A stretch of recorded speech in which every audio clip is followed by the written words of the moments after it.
Count के परिवार का कचरा। अध्याय 28। Tap tap tap. सीढ़ियों से नीचे उतरते हुए उनके पैरों की आवाज से पूरा इलाका भर गया। हालांकि तलवारबाज हन्ना की चीख जो बीच बीच में आती थी उसे दबा देती थी। बिन, क्या तुमने नहीं कहा था कि वह अभी भी शुरुआती चरण में है? बिन ने तत्काल कैले के प्रश्न का उत्तर दिया। हाँ सर, जब हमें कल रात संदेश मिला तो वह शुरुआती चरण में थी। केल और लिटाना ने हन्ना के लिए उच्चतम श्रेणी की प्रचुर मात्रा में औषधियां छोड़ी थीं ताकि वह यथासंभव लंबे समय तक प्रारंभिक अवस्था में बनी रहे। केल ने सुना कि ताशा उसके पीछे से बोल रही थी। वह मध्यवर्ती अवस्था तक पहुंच रही है लेकिन अभी तक वहां नहीं पहुंची है। हालांकि यह अभी भी खतरनाक है। ताशा की आवाज में तत्परता का भाव था। केल को मैरी के साथ हुई बातचीत याद आई जब वह सीढ़ियों से नीचे भाग रहा था। ये बातचीत जहाज पर यात्रा करते समय हुई थी। तुमने कहा था कि उसकी मदद करने का कोई तरीका है। हाँ, अगर वह तलवार चलाने में माहिर हो तो यह संभव है। उद्धरण डॉट डॉट डॉट। मैरी, मैं नहीं चाहता कि वह सिर्फ जीवित रहे। मुझे पता है केल नेम, मैं उसे सामान्य स्थिति में वापस लाने में मदद करूंगा। मैरी आत्मविश्वास से भरी हुई लग रही थी। यद्यपि मैरी थोड़ी मूर्ख लग सकती थी, लेकिन केल जानता था कि वह जो कह रही थी वह सचमुच सच था। Tap tap. उन्हें सीढ़ियों के नीचे एक दरवाजा दिखाई दिया। दरवाजा खुला था। चीखे कमरे से बाहर तक आने का एक कारण था। नौकर वहीं खड़ा था और उसे समझ नहीं आ रहा था कि वह दरवाजा बंद कर दे या खुला रखे। क्या हो रहा है? आह, बिन को देखकर नौकर का चेहरा चमक उठा। केल और बिन तुरंत दरवाजे की ओर बढ़े। उन्हें खुले दरवाजे से एक दालान और एक कमरा दिखाई दे रहा था। आह, चीख उस कमरे से आ रही थी। नौकर ने तुरंत बिन को सूचना दी। मेहमान को करीब 2 घंटे पहले से दौरे पड़ने लगे थे।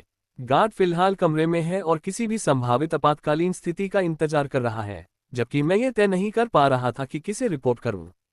नौकर ने जिस मेहमान का जिक्र किया वह तलवारबाज हन्नाह थी। केल को ताशा की चौंक कर बड़बड़ाती आवाज सुनाई दे रही थी। उद्धरण चिन्ह डॉट डॉट। वह 2 घंटे तक टिकी रही। उसकी सहनशक्ति अद्भुत है। केल ने ताशा की ओर देखने की कोशिश की, लेकिन अंततः उसकी नजरें काले लिबादे वाले से ही टकराईं। वह मुश्किल से ही टिकी हुई है। हमें जल्दी से अंदर जाना होगा। केल ने कोई जवाब नहीं दिया और अपनी नजर दरवाजे की ओर घुमा ली। बिन और नौकर दरवाजे के पास बातें कर रहे थे। दौरे इतने गंभीर हैं कि हम शांत नहीं हो सकते। कदम। उद्धरण चिन्ह डॉट डॉट डॉट। माफ करें। बिन और नौकर के बीच कोई चला गया। नौकर आश्चर्य से एक कदम पीछे हट गया। एक आदमी जो अपने चारों ओर दमनकारी आभा लिए हुए था उसके सामने से चला आया था। वह आदमी कैले था, युवा मास्टर निम। बिन ने कैल को आवाज लगाए और कैल के सामने चलने की कोशिश की, लेकिन कैल से नजर मिलते ही उसका शरीर एक पल के लिए स्तब्ध रह गया। उसी समय केल ने दोनों हाथों से बड़े दरवाजे को धक्का दिया। चीख धमाक। दरवाजा जोर से खुला और केल अंदर चला गया। मैरी, ताशा, 2 ड्रैगन और रॉन स्वाभाविक रूप से उसके पीछे चले गए। बिन ने नौकर को आदेश देने से पहले एक क्षण तक ये सब देखा। महारानी को सूचित करो कि एक महत्वपूर्ण अतिथि आए हैं। हाँ हाँ सर। बिन ने पुष्टि की कि नौकर चला गया है और फिर वह कैले के पीछे भागा। कैले पहले ही दालान के अंदर खुले दरवाजे पर पहुंच चुका था। केल दरवाजे के सामने आलीशान कालीन पर खड़ा था। दरवाजा खुला हुआ था। कमरे में अच्छी रोशनी थी जिससे सब कुछ देखना आसान था। रॉन, जो केल के ठीक पीछे था, ने कमरे के अंदर देखा और भौहें सिकुड़ना शुरू कर दिया।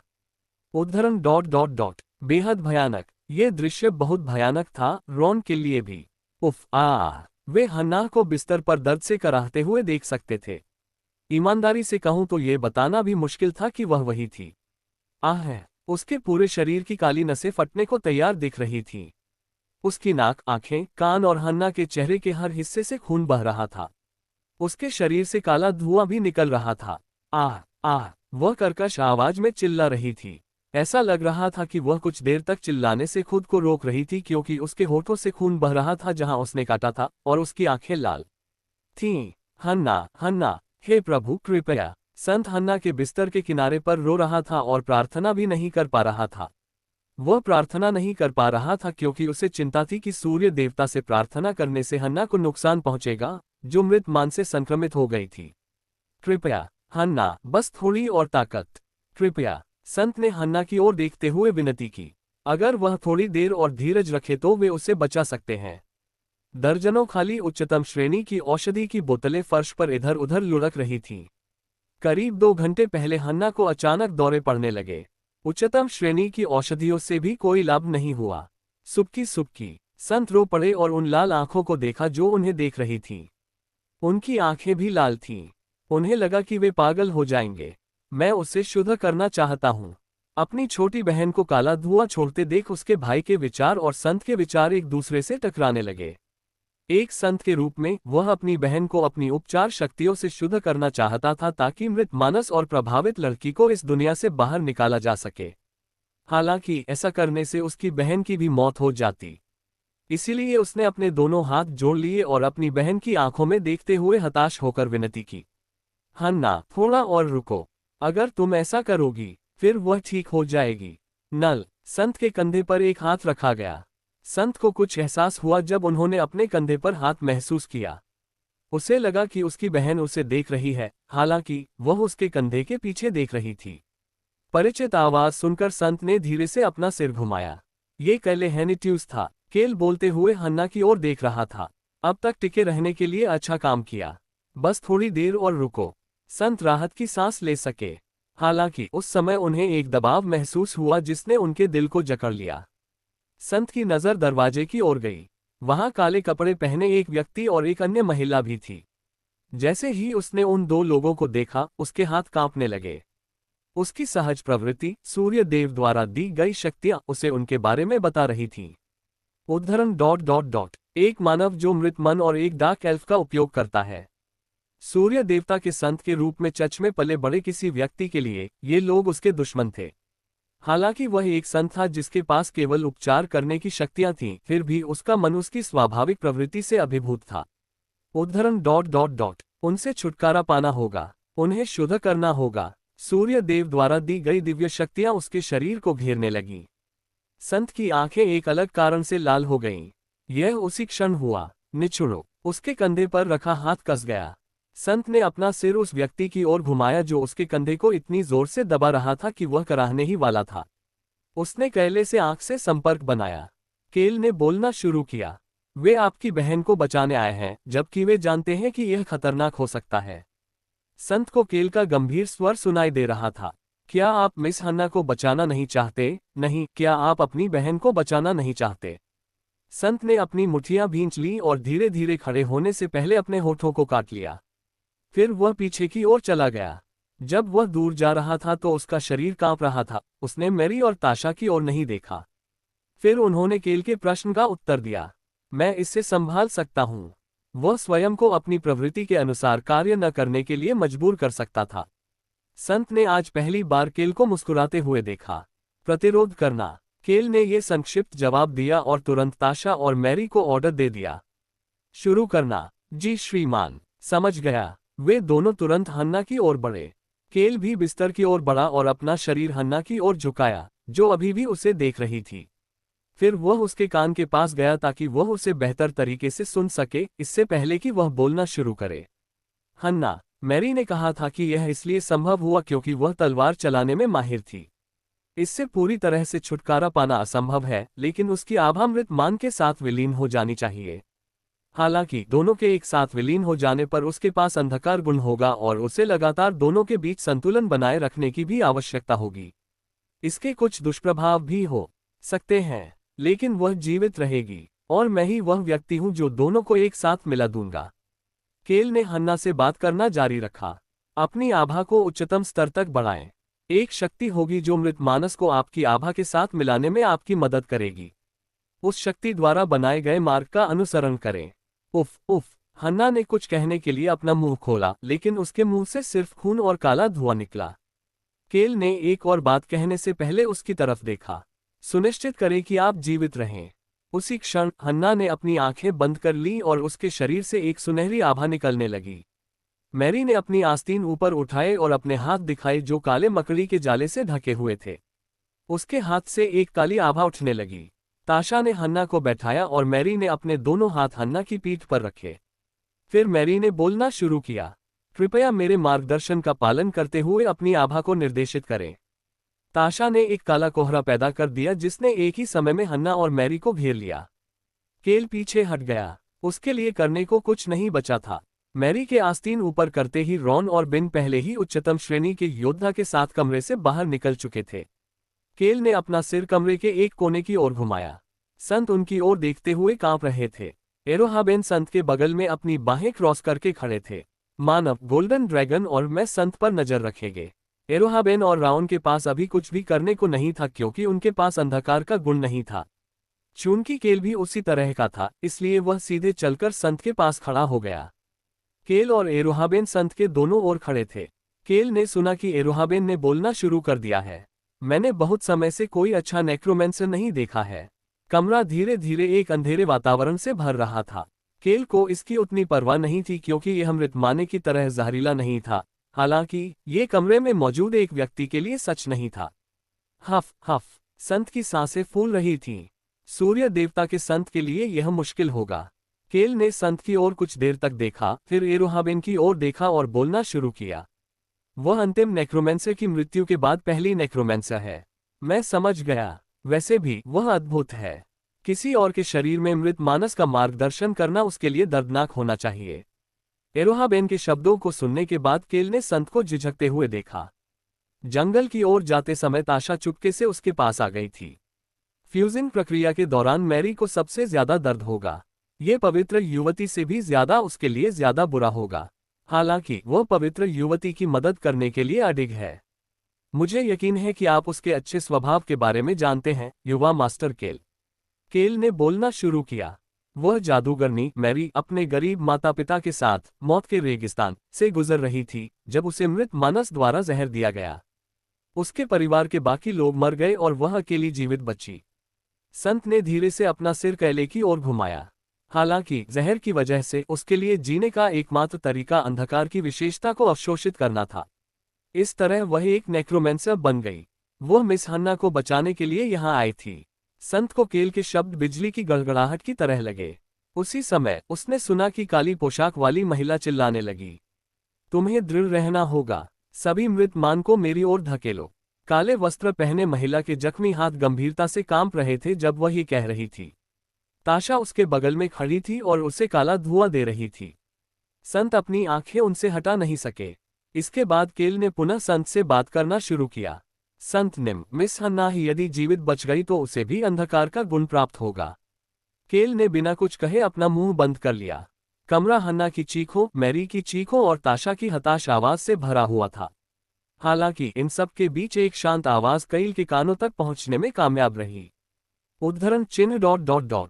युवा मास्टर केल, ये संत था। आपका बहुत बहुत धन्यवाद। केल ने संत की ओर देखा जो मुस्कुराने की बहुत कोशिश कर रहा था। मैं अच्छे और बुरे इरादों में अंतर करना जानता हूँ। उसी समय एरोहाबेन ने बातचीत में हस्तक्षेप किया। संत होने का यही अर्थ है। एरोहाबेन के शब्द संत के दिल पर जोरदार प्रहार कर रहे थे। उसने अपनी आंखें बंद कर ली और अपने हाथों को आपस में कस लिया। उसके नाखून उसकी त्वचा में गड़ रहे थे और खून बह रहा था, फिर भी उसने जाने नहीं दिया। अब उसे पता चला कि कुछ चीजें ऐसी थीं जो सूर्य देव द्वारा सिखाए गए न्याय से भी अधिक महत्वपूर्ण थीं। उसी समय उसके हाथों के चारों ओर एक ठंडी आभा बनने लगी। संत ने अपने हाथ खोले और देखा कि एक औषधि उसके हाथों पर बह रही थी। विरोध करना अच्छी बात है, लेकिन इस प्रक्रिया में आपको चोट नहीं लगनी चाहिए। केल संत के हाथों पर औषधि डाल रहा था। संत ने अपने अंदर उठ रही भावनाओं को दबा लिया और सिर हिला दिया। अच्छाई कहीं और नहीं थी जैसा मैंने सोचा था। यह उनके बहुत करीब था। संत को लगा कि आखिरकार उन्हें समझ आ गया है कि सच्ची अच्छाई का मतलब क्या होता है। इससे उन्हें ज्यादा सुकून मिला। यह देखकर कि संत ठीक लग रहे थे, केल ने पीछे मुड़कर हन्ना और मैरी की ओर देखा। उस समय राउन ने अपने मन में बोलना शुरू कर दिया। राउन थोड़ा हिचकिचा रहा था। मानव, मुझे खेद है। अब वह क्या बकवास कर रहा है। केल ने थोड़ा सा भौहें सिकोड़ना शुरू कर दिया। जब तुमने कहा कि तुम उसे ठीक कर दोगे तो तुम्हारी मुस्कान धोखेबाजी वाली थी, इसलिए मुझे लगा कि तुम झूठ बोल रहे हो। इंसान, तुम वाकई एक अच्छे इंसान हो। तुम कभी कभी अजीब होते हो, लेकिन तुम्हारी नींव अच्छी है। केल ने राउन की उपेक्षा की। मैं गलत था, लेकिन इंसान, वह तलवारबाज बेहतर हो जाएगा, है ना? बिल्कुल। नकली पवित्र युवती हन्ना को जीवित रहना आवश्यक था।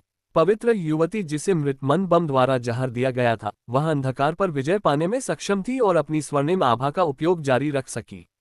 उपचारात्मक शक्तियों वाले न्यायप्रिय संत के साथ मिलकर वे दोनों सूर्य देव के विश्वासियों के दिलों को प्रशंसा से भरने में सक्षम होंगे। संत और पवित्र युवती वास्तविक हो जाएंगे और साम्राज्य की जड़ को हिलाने में सक्षम हो जाएंगे। केल को मैरी की आवाज फिर से सुनाई दी। हाँ, बिल्कुल ऐसे ही। अपनी आभा का उपयोग करके रास्ता बनाओ। लगातार लगे रहो, तुम ये कर सकते हो। ताशा ने हन्ना को किनारे से प्रोत्साहित किया। केल को वह वादा याद आया जो उसने हन्ना से पथ ऑफ नो रिटर्न के भीतर स्थित गुफा में किया था। आम के साथ उसकी संलिप्तता या पवित्र युवती के रूप में उसके रिश्ते और इस तथ्य के बावजूद कि साम्राज्य द्वारा उनका पीछा किया जा रहा था, केल ने निम्नलिखित बातें कही थीं। मैं किसी को लाऊंगा जो तुम्हें ठीक कर देगा, इसलिए मेरा इंतजार करो। केल एक ऐसा व्यक्ति था जिसने अपना वचन निभाया। 1 घंटा बीत गया। सिज्जल, कमरे में कुछ जलने जैसी आवाज गूंजने लगी। मम, जादूगरनी मैरी कराहने लगी। उद्धरण ... निशान ऐसे ही दिखते हैं। केल ने अपने होठों को काट लिया। लगता है दर्द हो रहा है। राउन की उदास आवाज कैले के मन में गूंज उठी। राउन मैरी और हन्ना दोनों के बारे में बात कर रहा था। हन्ना के शरीर पर जो काली नसें फटने वाली लग रही थीं, वे धीरे धीरे सिकुड़ रही थीं। उसकी बाहें, चेहरा, गर्दन और पिंडलियां समेत सभी दिखने वाले हिस्से शांत होने लगे थे। बदले में उसके शरीर पर टैटू की तरह काली मकड़ी के जाले जैसी रेखाएं उभरने लगीं। ये घिनौना था, ये बदसूरत था। ये रेखाएं उसके शरीर पर किसी नदी की धारा की तरह फैली हुई थीं, जो लंबे समय से सूखे से गुजर रही थी। उद्धरण चिन्ह ... हन्ना, संत अपनी आंखें खोलकर उसे देख रहे थे। यह उसी क्षण हुआ। मम, हन्ना का शरीर अचानक झुकने लगा। चौंककर ताशा ने हन्ना के शरीर को पकड़ लिया, क्योंकि हन्ना की बंद आंखें खुलने लगी थीं। उसकी पुतलियां बिल्कुल भी केंद्रित नहीं थीं। सचेत। मैरी ने बोलने की कोशिश की, लेकिन वह ठीक से बोल नहीं पा रही थी क्योंकि उसका पूरा शरीर कांप रहा था। ऐसा लग रहा था कि उसकी सारी ऊर्जा खत्म हो रही है। सिज्जल, मैरी के हाथ जो हन्ना की पीठ पर थे, मृत मानस को हन्ना के शरीर से प्रवाहित करने के लिए रास्ता बना रहे थे, साथ ही हन्ना के शरीर से निकलने वाले काले धुएं को भी सोख रहे थे। सिजल, जलते समय मैरी के हाथ काले हो रहे थे। वह 1 घंटे से किसी और के शरीर में मृतमान प्रवाहित करने के लिए रास्ता बना रही थी। ऐसा करना मुश्किल था। यह ऐसा कुछ था जो केवल मैरी ही कर सकती थी, क्योंकि वह एकमात्र इंसान थी जो जानती थी कि मृतमान मानव शरीर में कैसे प्रवाहित होता है। उसी समय एक आवाज बोलने लगी। हन्ना। केल हन्ना के बिस्तर के पास चला गया था। उसने हन्ना की ध्यानहीन पुतलियों को देखा और बोलना शुरू कर दिया। जागो। हन्ना की उंगलियां हल्की सी हिली। हन्ना के शरीर के चारों ओर अभी भी उसकी सुनहरी आभा थी। इससे पता चलता है कि वह पूरी तरह से बेहोश नहीं थी। उद्धरण चिन्ह ... युवा मास्टर केल। ताशा ने केल को हन्ना को देखते हुए देखा और अपने होठों को काट लिया। अंधेरे गुण वाली एक डार्क एल्फ के रूप में वह हन्ना के शरीर के माध्यम से रास्ता बनाने में मैरी की मदद करने में सक्षम नहीं थी। अगर वह ऐसा करने में सक्षम थी तो उसने कई साल पहले मैरी की मदद करने के लिए ऐसा किया होता। चूंकि वह कुछ मदद नहीं कर सकती थी, इसलिए उसने मैरी को वह पुस्तक दी जिससे वह भूत प्रेत का मार्ग चुन सके। हन्ना, तुम्हें ही अपनी रक्षा करनी है। ताशा, जो कैल की बातें सुन रही थी, ने कैल की बातें सुनने के बाद हन्ना को सहारा देने में कुछ और ताकत लगाई। वह उसे बचाना चाहती थी। वह उस महिला को बचाना चाहती थी जिसके बारे में वह church of the son god के साथ उसके रिश्ते के बारे में सुनने के बाद पहले से ही झिझक रही थी। यह उसी क्षण हुआ। ताशा ने गहरी सांस ली। हन्ना ने अपनी आंखें बंद कर ली थीं। हालांकि आंखें बंद करने से पहले ही उसकी पुतलियां केंद्रित हो गई थीं। ताशा ने अवचेतन रूप से हन्ना को छोड़ दिया। हन्ना के शरीर से एक गड़गड़ाहट की आवाज निकल रही थी। हन्ना अब अपने आप सीधी बैठ रही थी। वह अपने खून से लथपथ होठों से बोलते हुए मुश्किल से सांस ले रही थी। उद्धरण चिन्ह ... मेरी मौत नहीं होती। केल मुस्कुराने लगा और एक बार फिर धीरे से पीछे हट गया। उस पल में जीवन के आखिरी अंगारे की तरह हन्ना के शरीर से एक चमकदार सुनहरी रोशनी निकली। केल बगल से एरोहाबेन की टिप्पणी सुन सकता था। वो सब कुछ दांव पर लगा रही है। हन्ना ही सब कुछ है। हन्ना जीवित रहने के लिए अपना सब कुछ, यहाँ तक कि अपनी जान भी दांव पर लगा रही थी। उसी समय केल को मैरी की आवाज सुनाई दी। हाँ, वह कराह और हंसी का मिश्रण था। केल कुछ भी नहीं देख सकता था क्योंकि वह काले लिबादे से ढकी हुई थी, लेकिन वह बता सकता था कि मैरी खुश थी। मैरी ये देखकर खुश थी कि हन्ना अपनी सारी ताकत लगा रही है। उसी समय मैरी के जलते हाथों से निकलने वाली तीखी आवाज और भी तेज हो गई। सिजल, यह एक घिनौनी आवाज थी। उसी समय मैरी और हन्ना दोनों के शरीर से और भी ज्यादा काला धुआं निकलने लगा। हालांकि केल ने मुस्कुराना बंद नहीं किया। वह बच गई, यही तो उसका अंतर्ज्ञान उसे बता रहा था। हन्ना जीवित रहेगी। केल का अंतर्ज्ञान आमतौर पर सही होता था। केल चुपचाप बिस्तर की ओर देखता रहा जो सुनहरे प्रकाश और काले धुएं के कारण अब दिखाई नहीं दे रहा था। उसने संत के कंधे पर हाथ रखा और उसके बगल में खड़ा हो गया। सिसकना सिसकना, वह बहुत भावुक है। केल भावुक संत के कंधे को थपथपा रहा था। संत ने भी इसे महसूस किया था। वह देख सकता था कि उसकी छोटी बहन इस बाधा को दूर करने के लिए कड़ी मेहनत कर रही थी। क्योंकि वे परिवार के सदस्य थे, इसलिए वह सहज रूप से बता सकता था कि वह निश्चित रूप से इस बाधा को पार कर लेगी। बहुत बहुत धन्यवाद, बहुत बहुत धन्यवाद। संत किसी को धन्यवाद दे रहे थे, हालांकि यह स्पष्ट नहीं था कि यह किसके लिए था। एक तरह से ऐसा भी लग रहा था कि वह प्रार्थना कर रहे थे।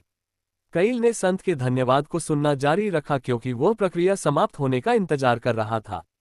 1 घंटे बाद केल ने देखा कि मैरी खड़ी होने लगी है। उद्धरण चिन्ह डॉट डॉट डॉट। वह बच गई। हन्ना बिस्तर पर आराम से लेटी हुई थी। मैरी की टिप्पणी पर केल ने अपना सिर हिलाया। मैरी, जो उठकर केल की ओर बढ़ रही थी, अचानक चौंक गई। फिर उसने सुना कि केल क्या कह रहा था। नहीं मैरी, तुमने उससे बचाया। मैरी के चेहरे पर मुस्कान थी, हालांकि काले लबादे की वजह से कोई उसे देख नहीं पाया। उसी समय ताशा की चौंकी हुई आवाज कमरे में गूंज उठी। मैरी। मैरी को पता चल गया था कि उसका शरीर एक तरफ झुकने लगा है। उसके शरीर में बिल्कुल ताकत नहीं बची थी। हालांकि उसने देखा कि वह गिरी नहीं थी। गिरने से पहले ही किसी ने उसे गले लगा लिया था। पैट पैट, वह अपने काले लबादे के ऊपर से किसी के स्पर्श को महसूस कर सकती थी। तुमने बहुत मेहनत की है। थोड़ा आराम करो, ये कैल की आवाज थी। कैल के ऐसा कहने पर मैरी ने बिना किसी हिचकिचाहट के अपनी आंखें बंद कर लीं। मैंने उससे बचाया। मैरी के बेहोश होने से पहले उसके मन में यही आखिरी विचार था। केल ने अपनी बाहों में बंधी काली पोशाक को देखा। हालांकि वह उसे गिरने से बचाने में कामयाब रहा। उद्धरण डॉट डॉट डॉट। मुझे नहीं लगता कि मैं उसे उठा सकता हूँ। वह उसे उठाने के लिए पर्याप्त मजबूत नहीं था। 2 घंटे तक लगातार खड़े रहने के कारण उसके पैर भी दर्द कर रहे थे। केल ने धीरे से अपनी नज़र घुमाई और ताशा से नजरें मिलाईं। केल के पकड़े जाने से पहले ताशा मैरी की ओर भाग रही थी, लेकिन वह वहां एक भावशून्य भाव के साथ खड़ी थी। केल ने उसकी ओर देखा और बोलना शुरू किया। ताशा, हाँ हाँ, आप मैरी को पवन तत्व के साथ स्थानांतरित कर सकते हैं, है ना? आह हाँ, ताशा ने अपना सिर हिलाया। पवन तत्व मैरी जैसी किसी को भी हिला सकता है। ताशा देख सकती थी कि केल उसके जवाब पर मुस्कुराने लगा है। उसने अपनी थोड़ी से मैरी की ओर इशारा किया और आदेश दिया, उसे हटाओ। उसमें इतनी ताकत नहीं थी कि वह उसे स्वयं हिला सके। प्रक्रिया पूरी होने के बाद हन्ना और मैरी दोनों बेहोश हो गईं, लेकिन वे सफल रहीं। वे दोनों अभी भी जीवित थीं। युवा मास्टर निम। केल ने अपना सिर उस सतर्क आवाज की ओर घुमाया जो उसे बुला रही थी। हाँ, सेंट निम। संत को कैल का जवाब सुनकर संकोच हुआ। कैल से सवाल पूछने से पहले उन्होंने हन्ना की तरफ देखा, जो शांति से सो रही थी। क्या वह नेक्रोमेंसर निम ठीक रहेगा? हाँ, वह ठीक हो जाएगी। मिस ताशा उसकी देखभाल करेगी। उद्धरण चिन्ह डॉट डॉट डॉट। मुझे खुशी है। मैं वाकई बहुत खुश हूँ। संत के चेहरे पर संत जैसी पवित्र भावना थी। उन्होंने अपने दोनों हाथ जोड़े और मुस्कुराने लगे। हालांकि यह मुस्कान जल्द ही कड़वी मुस्कान में बदल गई। संत ने अपनी बहन हन्ना की ओर देखा। कमरे में केवल वे दोनों ही थे, साथ ही केल भी था, जो हन्ना को देखने आया था। जिस कमरे में उन्होंने हन्ना का उपचार किया था, वह गंदा हो गया था, इसलिए हन्ना को बगल वाले कमरे में ले जाया गया। उज्ज्वल प्रकाश में अपनी बहन को देखने पर संत को प्रशंसा और चिंता दोनों का अनुभव हुआ। हन्ना के चेहरे पर काले मकड़ी के जाले जैसे निशान दिखाई दे रहे थे। कोई भी व्यक्ति एक नज़र में बता सकता था कि वह मृत मनुष्य के विष से बच गई थी। यदि हम साम्राज्य से दूर भी चले जाएं तो भी हमें कहीं अलग थलग रहना होगा। वे चच से भाग गए थे, लेकिन साम्राज्य द्वारा उनका पीछा किया गया, और अगर वे साम्राज्य से भाग भी गए तो भी उन्हें अब लोगों से पूरी तरह से दूर रहना था। वह उनकी स्थिति पर आहें भरने से खुद को नहीं रोक सका। उद्धरण चिन्ह डॉट डॉट डॉट। यहाँ से आगे बहुत सारी परेशानियां आएंगी। क्या आप सच में ऐसा सोचते हो? संत ने केल के सवाल पर सिर हिलाया। हालांकि ऐसा नहीं लग रहा था कि वह पूरी तरह से हार गए हैं। हाँ, लोग अंधकार गुण और मृत मान से सावधान हैं। हालांकि अब मेरी बहन की रक्षा करने की बारी मेरी है। अगर उन्हें दुनिया की न्यायपूर्ण नजरों से छिपने की जरूरत थी तो अब हन्ना की रक्षा करने और उसे छिपाए रखने की बारी उनकी थी। संत के चेहरे पर एक ही समय में कड़वाहट और खुशी दोनों दिख रही थी। हमें अपना पूरा जीवन छिपकर बिताना होगा क्योंकि लोग उसके चेहरे पर निशान देखकर आसानी से पहचान लेंगे कि हन्ना में अंधकार का गुण है। हालांकि ये पर्याप्त है कि वह जीवित है। तुम्हें छिपकर रहने की क्या जरूरत है? उद्धरण चिन्ह डॉट डॉट डॉट। माफ करें। संत को लगा कि उसने कैले की बात ठीक से नहीं सुनी। उसने अपनी नजर हन्ना से हटाकर कैले की ओर देखा। केल आत्मविश्वास से भरा हुआ लग रहा था। राव ने समय केल के मन में बोल रहा था, मानव वह तलवारबाज जाग गया लगता है। केल ने यह बात एक कान से सुनी और दूसरे कान से निकाल दी तथा वह जो कहना चाहता था कहता रहा। मृत मान मनुष्यों के लिए एक गंभीर जहर है। ये तथ्य कि वह इससे उबरने और जीवित रहने में सक्षम थी एक चमत्कार है। संत देख सकते थे कि केल हमेशा की तरह हन्ना को उसी तरह देख रहा था। उस पल यह विचार उसके दिमाग में आया, क्या यह इसलिए है क्योंकि युवा मास्टर केल ही एक जादूगर के आसपास रह पाते हैं? एक डार्क एल्फ, एक नेक्रोमेंसर और यहाँ तक कि एक कृत्रिम हाथ वाला नौकर भी।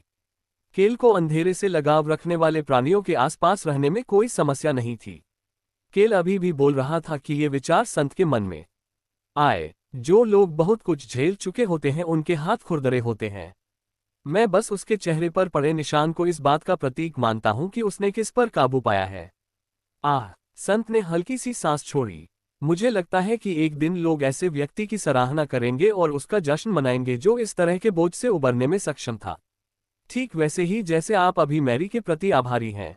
संत को ऐसा महसूस हुआ जैसे उनका दिल जोरों से धड़क रहा हो।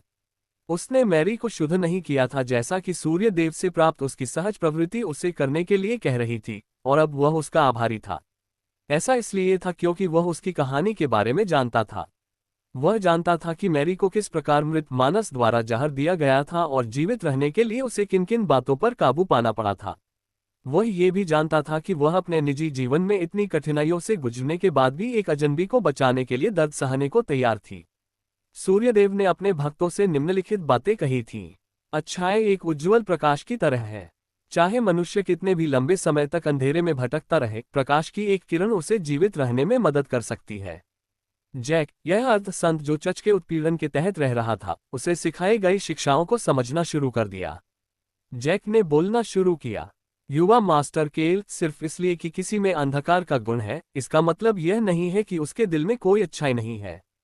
इसका मतलब है कि वह व्यक्ति प्रकाश का स्रोत भी है ना? जैक चाहता था कि केल उसके लिए इसका उत्तर दे। केल को जवाब देने में कोई परेशानी नहीं हुई। संत निम, इस तथ्य को समझने वाला विश्व शीघ्र ही प्रकट होगा। राउन ने फिर से केल के मन में बोलना शुरू कर दिया। मानव, देखो, तलवारबाज की पलकें हिल रही हैं। मैं उसके जागने के बारे में सही था। मैं वाकई महान हूं। केल ने इस बात को नजरअंदाज करते हुए संत से बात करना जारी रखा। मेरा मानना है कि अगर हम कड़ी मेहनत करें तो हम उस दुनिया को वास्तविकता बना सकते हैं। आप सही हैं। मैं सहमत हूं। संत जैक ने अपना सिर हिलाया। उसके दिल में एक तीव्र इच्छा भर गई। मैं ये सुनिश्चित करने के लिए काम करूंगा कि ऐसी दुनिया बनाई जाए। हन्ना और नेक्रोमेंसर निम दोनों में ही अंधकार का गुण है। वे अभी भी अच्छे लोग हैं जो दूसरों के लाभ के लिए प्रकाश की किरण बनने के लिए तैयार हैं।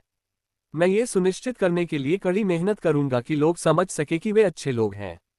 जैक ने देखा कि केल मुस्कुराने लगा है। केल ने जैक के कंधे के पीछे से उसके पीछे पड़े बिस्तर की ओर देखा। तलवारबाज हन्ना अपनी आंखें खोलने लगी थी। जब उसकी आंखें पूरी तरह से खुल गईं, तो उसने केल से नजरें मिलाईं। केल ने बोलना शुरू करते हुए उसकी ओर देखा। जिन लोगों ने कठिनाइयों पर विजय प्राप्त की है, उनकी सराहना की जानी चाहिए।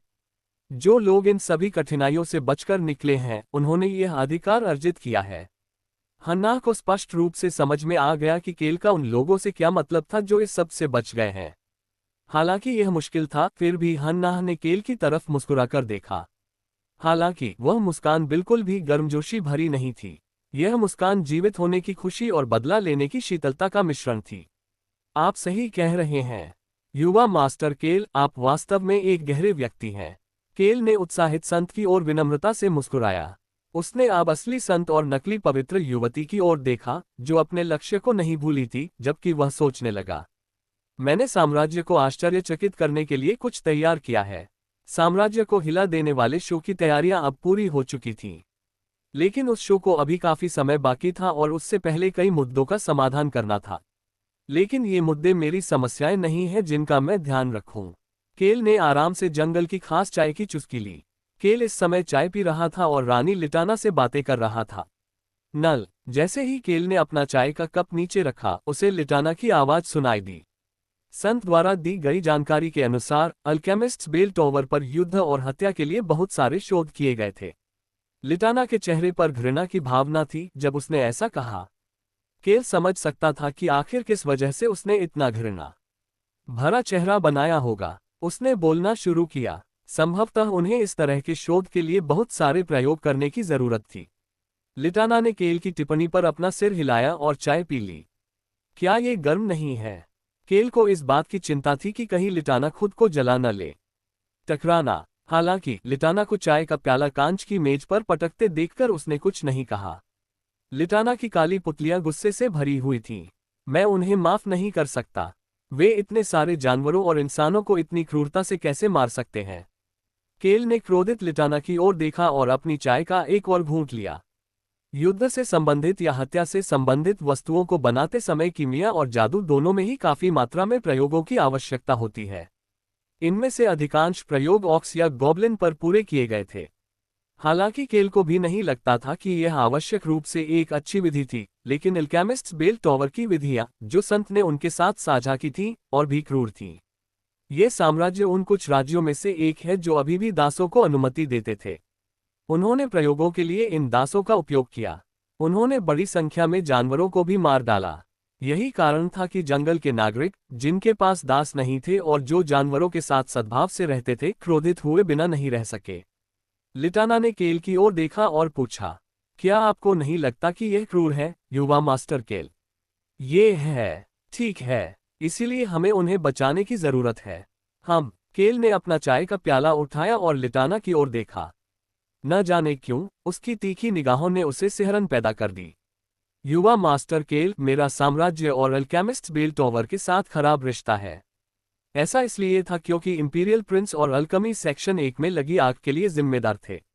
हालांकि मेरे पास साम्राज्य की भूमि पर विजय प्राप्त करने की कोई योजना नहीं है और न ही मैं साम्राज्य के नागरिकों को मारना चाहता हूं। मैं बस्ता को मारना चाहता हूं, नहीं वैसे भी मैं बस प्रभारी व्यक्ति से छुटकारा पाना चाहता हूं और इस तरह के भविष्य के प्रयोगों को रोकना चाहता हूं। क्या मुझे ये संदेश युवराज अल्बरू तक पहुंचाना है? लिटाना मुस्कुराए और अपना सिर हिलाया। हाँ, कृपया महामहिम को बताइए कि हमारी स्थिति यह है। केल ने अपना सिर हिलाया। रोआन साम्राज्य वर्तमान में इन सभी अन्य राष्ट्रों को जोड़ने के लिए केंद्र बिंदु के रूप में काम कर रहा था। उनके पास कोई अन्य विकल्प नहीं था, क्योंकि केवल केल और अल्बरू को ही महाद्वीप की वर्तमान स्थिति के बारे में जानकारी थी। विपर किंगडम, ब्रेक किंगडम और जंगल, इन तीनों देशों को सिर्फ इतना पता था कि साम्राज्य उत्तरी गठबंधन के साथ मिलकर काम कर रहा था। सिर्फ केल, अल्बेरू और उनके लोगों को पता था कि आम भी उनके साथ शामिल था। केल ने अपना सिर हिलाया और अपना चाय का कप नीचे कर दिया।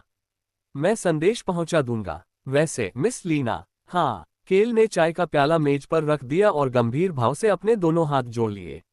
लिटाना भी कठोर भाव से उसकी ओर देख रही थी।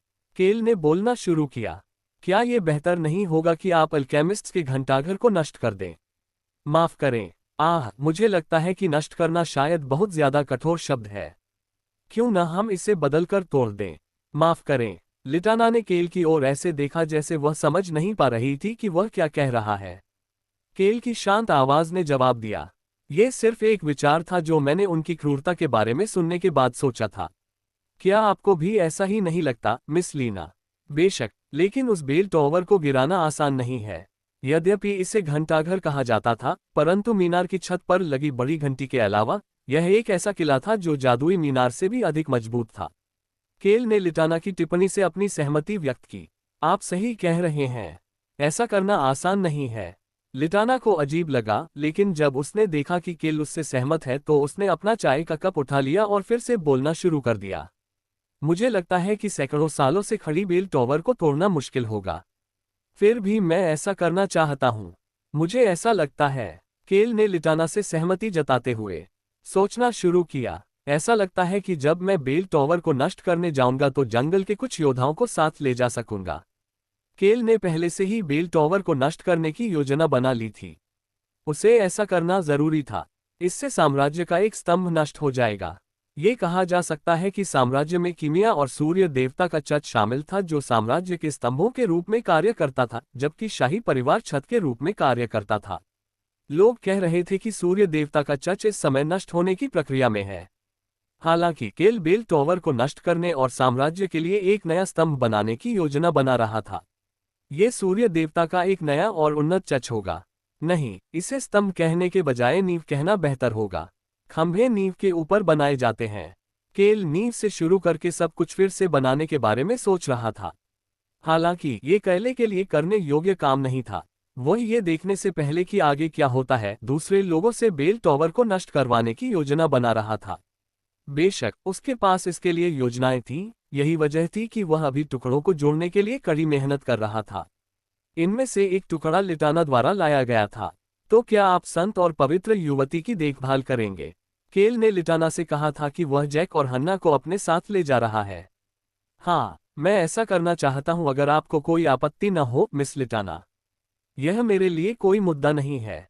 एक असली पवित्र युवती और संत भविष्य में साम्राज्य पर दबाव बनाने में मददगार होंगे, हालांकि वे एक नकली पवित्र युवती और एक आधे संत की जोड़ी थे। लिटाना को अब दोनों की जरूरत नहीं थी क्योंकि उसे पहले ही संत से सारी जानकारी मिल चुकी थी। तो मैं उन्हें अपने साथ ले जाऊंगा। लिटाना ने चुपचाप केल की तरफ देखा जो इन सब चीजों को अपने साथ ले जाने की योजना बना रहा था, या संभावित टाइम बम भी। केल ने उसे देखकर धीरे से मुस्कुराया। और तुम्हें काले लिबादे के बारे में पता है ना? मुझे पता है। मैं इसे निश्चित रूप से गुप्त रखूंगा। अल्बेरो ने लिटाना को बताया था कि उनके पास मृत मैना बमों से निपटने के लिए कोई है। केल उस व्यक्ति को अपने साथ लाया था और यह निश्चित रूप से कुछ ऐसा था जिसे गुप्त रखने की आवश्यकता थी। लिटाना ने बिन और कुछ अन्य प्रत्यक्ष अधीनस्थों के अलावा किसी को नहीं बताया था। लिटाना ने खाली चाय के कप को देखा और अपनी सीट से उठ खड़ी हुई। चलो अब उठें। केल भी उसके पीछे पीछे चला गया क्योंकि उसके पास भी कहने को कुछ नहीं था। उसने केल की ओर देखा और पूछा, क्या आप तुरंत चले जाएंगे? मैं पवित्र युवती के ठीक हो जाने के बाद यथाशीघ्र वहां से चले जाने की योजना बना रहा हूं। लिटाना ने अपना सिर हिलाया जैसे कि उसे उसके उत्तर की उम्मीद थी और वह मुस्कुराने लगी। मुझे लगता है कि आपके साथ वह जल्दी ठीक हो जाएगी, युवा मास्टर केल। मुझे लगता है कि वह सबसे बड़ा बदला लेने में सक्षम होगी। लिटाना ने वह हिस्सा नहीं कहा। सबसे बड़ा बदला जिसकी बात केल ने की थी, हमेशा खुश रहना। उसने सोचा कि केल जुड़वां बच्चों को यही देगा। कोई व्यक्ति हमेशा दूसरों को अपने से पहले कैसे रख सकता है? उसके पास केल की तरह जीने का आत्मविश्वास नहीं था। बदले में उसने अपनी भूमिका में सर्वश्रेष्ठ करने का फैसला किया। युवा स्वामी केल, मैं आपको सुरक्षित रूप से किनारे तक पहुंचाने की जिम्मेदारी लूंगा। बहुत बढ़िया, बहुत बहुत धन्यवाद। केल लिटाना को बताना चाहता था कि उसे ऐसा करने की आवश्यकता नहीं है, लेकिन उसने सोचा कि उसे अपनी बात समझाना कष्टप्रद होगा, इसलिए उसने उसका प्रस्ताव स्वीकार कर लिया। मेरे पास 2 ड्रैगन हैं। केल के समूह को किसी अनुरक्षक की आवश्यकता नहीं थी। तारानकन तारानकन तारानकन, क्लंक क्लंक। गाड़ी मिट्टी की सड़क पर चलते हुए आवाज कर रही थी। यह अकेली गाड़ी हैरिस विलेज की ओर जा रही थी। क्लिक शश। ड्राइवर की तरफ वाली खिड़की खुली। रॉन, जो ड्राइवर था, ने अंदर देखा। युवा मास्टर निम, पिछले कुछ दिनों से हो रही बारिश के कारण सड़क उबड़ खाबड़ लग रही है। मैं आपसे इसे समझने का अनुरोध करता हूँ। ये ठीक है क्योंकि सीट नर्म है। केल ने चारों ओर देखते हुए उत्तर दिया। एरोहाबेन उसके सामने बैठा था, अपनी टांगें मोड़कर खिड़की से बाहर देख रहा था। ताशा गाड़ी के ऊपर बैठी थी। उन्होंने कहा कि ऐसा इसलिए हुआ क्योंकि सीटें छोटी थीं और 2 ड्रैगनों के साथ गाड़ी में बैठने से दम घुटता था। जहां तक एरुहाबेन और कैले के बगल के लोगों की बात है तो वह एक गड़बड़ थी। सबसे पहले तलवारबाज हन्ना, जो सफेद लबादा पहने हुए थी, ने कुर्सी का एक बड़ा हिस्सा ले लिया था और मैरी का हाथ पकड़कर पीछे की ओर झुकी हुई थी। राउन और संत जैक उन 2 महिलाओं के बगल में थे। राउन ने बोलना शुरू किया, अरे छोटे संत, क्या तुम कभी अंधेरे के जंगल में गए हो? ऐसा लग रहा था जैसे कोई सम्राट अपनी प्रजा से बात कर रहा हो। जैक ने सम्मानपूर्वक जवाब दिया, नहीं ड्रैगन निम, मैं हाल ही में जब हम भाग रहे थे तब तक साम्राज्य की राजधानी से बाहर कभी नहीं गया था। अच्छा, मैं तुम्हें गांव भी दिखाऊंगा। मैं तुम्हें गांव भी दिखाऊंगा। मैरी, जो चुप थी, वह भी बोलने लगी। मैंने पहले कभी दुनिया नहीं देखी थी जब तक कि ड्रैगन निम ने मुझे दुनिया नहीं दिखाई। दुनिया में कई अद्भुत जगहें हैं। मैरी और जैक दो मासूम आत्माएं थीं जिन्हें दुनिया के बारे में कुछ भी नहीं पता था और वे राउन के साथ बिल्कुल फिट बैठते थे। केल, जो मन ही मन जीभ चिपकाते हुए उन्हें देख रहा था, ने जैक से नजरें मिलाईं। जैक ने केल की ओर झुककर प्रणाम किया। उसके दोनों हाथ पट्टियों में बंधे हुए थे। केल ने अपने समूह को जैक और हन्ना से मिलवाया था जब वह उन्हें सुपर रॉक गुफा में ले जा रहा था। इसमें 2 ड्रैगन भी शामिल थे। उस समय जैक ने प्रशंसा से भरी आवाज में जवाब दिया था। जैसा कि अपेक्षित था, ये प्रकाश किसी बड़े हृदय वाले व्यक्ति द्वारा दिया गया प्रतीत होता है। केल को यह जवाब बिल्कुल पसंद नहीं आया। हालांकि हन्ना ने उसे काफी अनुकूल जवाब दिया। बहुत बढ़िया, हमें ये काम ठीक से करना चाहिए। उसे यह पूछने की जरूरत नहीं थी कि वह क्या करने के बारे में सोच रही थी। हन्ना बहुत खुश थी कि वहां 2 ड्रैगन थे। हन्ना अपना बदला लेने के बारे में सोचकर उत्साहित थी। केल को इसी प्रकार की प्रतिक्रिया पसंद थी। केल ने एक आह सुनी और सोचा कि उसने अवचेतन रूप से आह भरी थी। हालांकि ये वह नहीं था। एरोहाबेन खिड़की से बाहर देखने के लिए पीछे मुड़ने से पहले राउन को घूर रहा था। फिर उसने बड़बड़ाना शुरू कर दिया। हे भगवान, मैंने कभी ड्रैगन को गाइड की भूमिका निभाते नहीं देखा। मैं निश्चित रूप से बहुत बूढ़ा हो रहा हूँ। एरोहाबेन इन दिनों अक्सर यही कहते नजर आ रहे हैं। केल को अब इसकी आदत हो गई थी, इसलिए वह सीट पर पीछे की ओर झुकने लगा। वह भूमिगत विला में पहुंचने तक आराम करने की योजना बना रहा था। वे जल्द ही अपने नए पार्टी सदस्यों के साथ भूमिगत निवास पर पहुंच गए। निवास पर मौजूद लोग उनका स्वागत करने के लिए आगे आए। हालांकि संत और पवित्र युवती को देखते समय उनकी निगाहें गर्मजोशी से भरी नहीं थीं। केल ने समूह के चेहरों पर भावों को देखा। ओह, नए परिवार के सदस्य। हंस, जो कुछ भी नहीं जानता था, के चेहरे पर चमक थी, जबकि वुल्फ बच्चे मार्गदर्शन के लिए बीकरॉक्स और रॉन की ओर देख रहे थे। उसी क्षण बीकरॉक्स ने बोलना शुरू कर दिया। ऐसा लगता है कि हमें 2 और लोगों के लिए भोजन तैयार करना होगा। बीकरॉक्स को इससे कोई परेशानी नहीं थी। ये देखकर वुल्फ बच्चों ने राहत की सांस ली। फिर केल की नजर चोई हान और रोजलिन की ओर गई। चोई हान दूर से देख रहा था, जबकि रोजलिन ने जैसे ही कैल से नजरें मिलाईं, वह मुस्कुरा दी। रोजलिन और तलवारबाज हन्नाह ने एक बार समुद्र के पार लड़ाई की थी। केल को याद आया कि लड़ाई के दौरान उन दोनों के बीच क्या बातचीत हुई थी। वाह उन्नी, तुम बहुत मजबूत हो। ठीक, मैं एक बहुत शक्तिशाली जादूगर हूँ। उद्धरण ... उन्नी, तुम्हारे पास एक और जादूगर भी है। क्या मैंने आपको नहीं बताया था कि हम एक गुप्त संगठन हैं? केल ने याद किया कि कैसे सुनहरी आभा और जादू ने हवा को भर दिया था। रोजलिन की मुस्कान के जवाब में केल ने एक अजीब सी मुस्कान बिखेरी। यह उसी क्षण हुआ। तलवारबाज हन्ना ने अपना हुड उतार फेंका था। हन्ना का चेहरा मकड़ी के जाले जैसे निशान से ढका हुआ दिखाई दिया। समूह के कुछ लोग अचंभित हुए बिना नहीं रह सके। हन्ना ने उनकी ओर देखा और अपना सिर झुका लिया। अपने आतिथ्य के लिए धन्यवाद। एक हाथ उसके सामने बढ़ा। हन्ना ने अपना सिर उठाया और देखा कि रोजलिन अपना हाथ उसकी ओर बढ़ा रही है। हन्ना ने अपना हाथ आगे बढ़ाना शुरू किया, लेकिन उसके घृणित दिखने वाले हाथ को देखकर रुक गई। हालांकि दूसरे हाथ ने जल्दी से उसका हाथ पकड़ लिया। रोजलिन ने हन्ना से बात करना शुरू कर दिया। स्वागत। रोजलिन और केल ने आंख से आंख मिलाई और केल ने अपना सिर हिलाया। रोजलिन वास्तव में वह व्यक्ति थी जो केल को सबसे अच्छी तरह समझती थी। केल आगे बढ़े और सभी से बात करने लगे। चलो पहले थोड़ा आराम कर लें। वह थका हुआ था और लेटना चाहता था। तारांकन। कुछ हफ्ते बीत गए। अब गर्मी का मौसम था और बहुत गर्मी थी। केल संगमरमर के फर्श पर लेटा हुआ था। संगमरमर गर्म होने पर सबसे अच्छा होता है। उसने 5वीं मंजिल पर कालीन को एक तरफ खिसका दिया था ताकि वह ठंडे संगमरमर पर लेटकर आराम कर सके। ओह, खिड़की के बाहर अभी भी ऊर्जावान आवाजें गूंज रही थीं। वे अपनी ट्रेनिंग के बीच में थे। बेशक इसका कैल से कोई लेना देना नहीं था। प्लॉप प्लॉप, वह एक एक करके अंगूर खा रहा था और उसने अपने आप से कुछ बुदबुदाना शुरू कर दिया। अब समय आ गया है कि वे मुझसे संपर्क करें।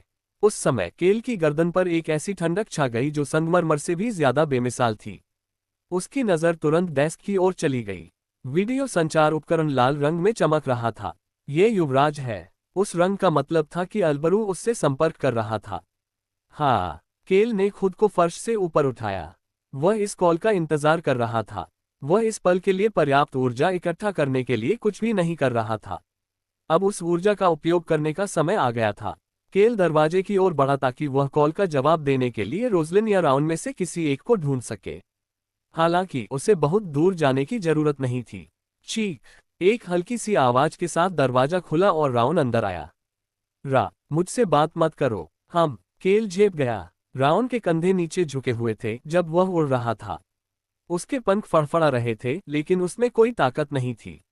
राउन की आंखें भी नीचे झुकी हुई थीं। उड़ने की बजाय राउन वास्तव में अपने पंजे नीचे करके तैर रहा था, मानो उसमें कोई ऊर्जा ही न हो। वो ऐसा क्यों है? केल ने राउन को पहले कभी इस तरह नहीं देखा था। तभी एक और व्यक्ति कमरे में दाखिल हुआ। नहीं, एक और ड्रैगन कमरे में दाखिल हुआ। एरोहाबेन नेम। ये गोल्ड ड्रैगन एरोहाबेन था। एरोहाबेन ने राउन की ओर देखा, फिर कैले की ओर देखा और बोलना शुरू किया। हेम, मैं यह इसलिए नहीं कह रहा हूं क्योंकि मैंने ही उसे सिखाया था। माफ करें, वह बहुत होशियार है। उसने वे चीजें 1 महीने में ही सीख ली जो उसे 3 महीने में सीखनी चाहिए थी। वह अचानक मुझसे ये क्यों कह रहा है? केल एरोहाबेन की बेतरतीब टिप्पणी और राउन के उदास चेहरे को समझ नहीं पाया।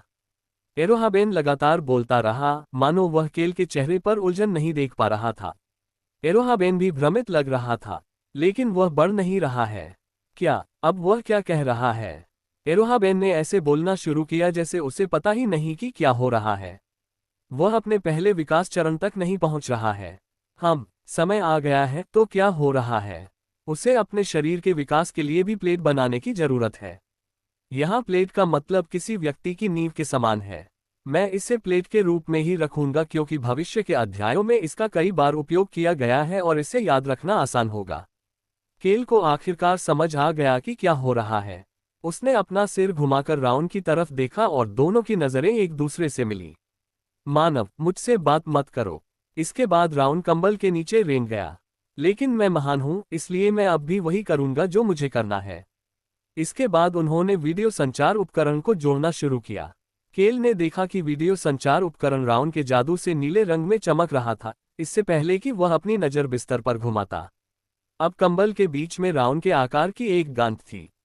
एरोहाबेन ने कमरे से बाहर जाने से पहले एक लंबी सांस ली, जबकि कैले ने अल्बरू के चेहरे की ओर देखा जो कमरे के दूसरी ओर वीडियो संचार डिवाइस के ऊपर था। अल्बरू ने जैसे ही कैले का चेहरा देखा, उसने टिप्पणी की, तुम्हारे चेहरे पर ऐसा भाव क्यों है? क्या गर्मी ने तुम्हें परेशान कर दिया है?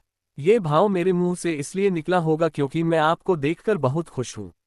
महाराज, उत्तर देते समय केल वीडियो संचार उपकरण के सामने सोफे पर बैठ गया।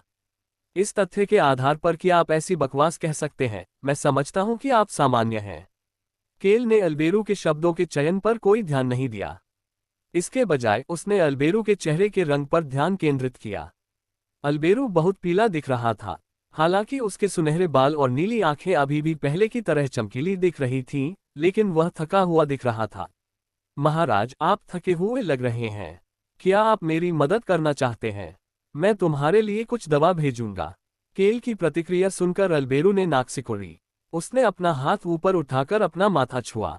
1 वर्ष पहले से रोआन साम्राज्य में शक्ति संतुलन में भारी परिवर्तन आ गया था।